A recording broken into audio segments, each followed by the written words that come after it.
sumunod po tayo kay Ma'am Jo sa kanyang sasabihin sa pagdarasal natin para maibsan ang lakas ng bagyong Uwan o kaya mailihis. Ayan. Tama po yan. Opo. Okay. Sige po, ma'am.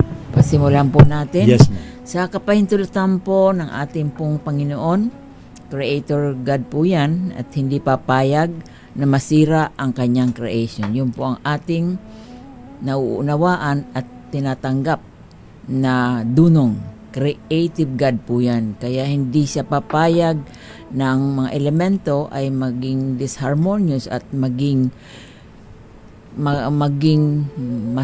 masira ang kanyang creation po. Tandaan po nating lahat yan. Kaya kalimutan po muna natin ang mga balita na hindi ka nais-nais. Yes. Sisimulan po natin ang connection natin sa lahat ng elemento po. Pagpupugay natin sa element of fire, water, minerals, ether, at ang ating pong liwanag ng Panginoon. Hinihiling po natin na basbasan po tayong lahat ng liwanag na ito para maiangat ang kamalayan ng sambayanan at lahat po ng elemento sa dunong ng Panginoon. Dasal lang po tayo para makausap natin ang elemento ng hangin, tubig, na sa paglilinis niya ay hindi po siya makakasira ng creation ng ating Panginoon po. Siya po ay nariyan na elemento, magbibigay lamang siya ng paglilinis at hindi po siya makakasira.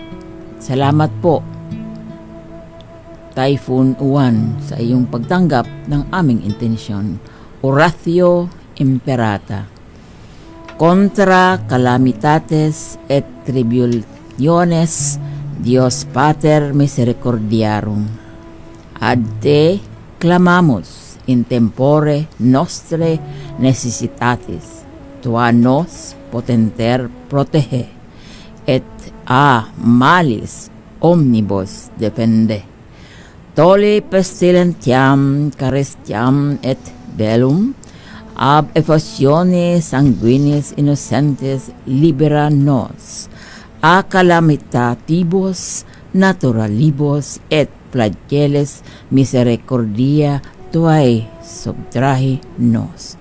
Concede nobis pacem felicem, ample citere Patre nostre bona, purifica corda nostra ut in te solo espremus. Sancta Maria, salus infirmorum, ora pro nobis. Sancti Michael Arcangele, defendi nos in proelio.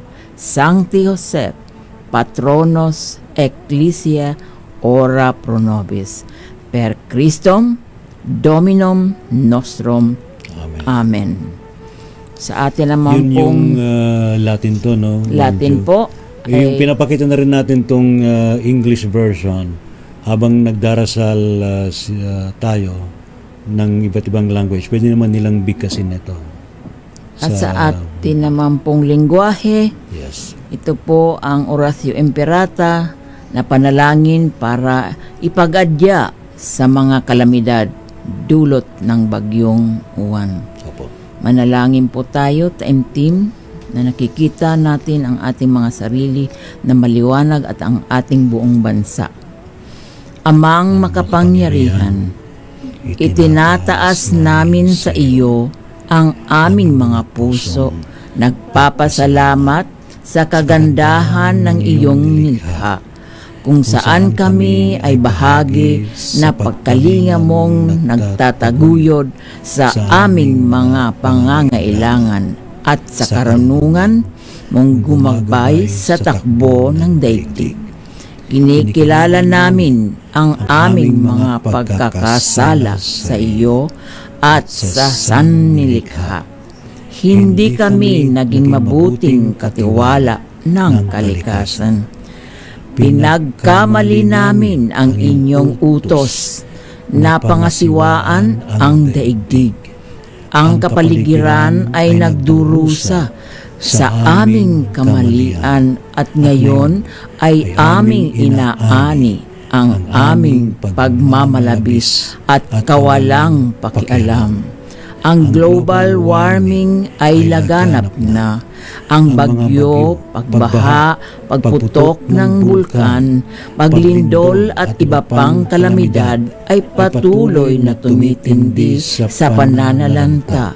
Lumalapit kami sa iyo, mapagmahal na Ama, humihingi ng kapatawaran sa aming mga kasalanan. Hinihiling namin na kami, kasama ng aming mga mahal sa buhay, pinagpagurang ari-arian at ipag-adyas sa banta ng mga kalamidad, likas man o kagagawan ng tao. Iniluluhog namin gawin kaming mapananagutan sa katiwala ng iyong nilikha at maging bukas palad sa kapwa sa mga nangangailangan. Sa pangalan ni Jesus, Amen.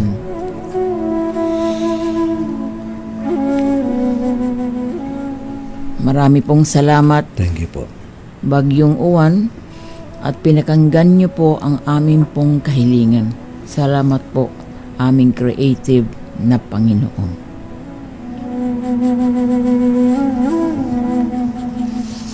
Thank you so much. Yung English, Ma'am Jo, babasahin mo ba natin? Sige, pwede pa. Ito naman po ang English version ng ating pong dasal para po doon sa mga gustong sumali. Oratio Imperata for deliverance from calamities.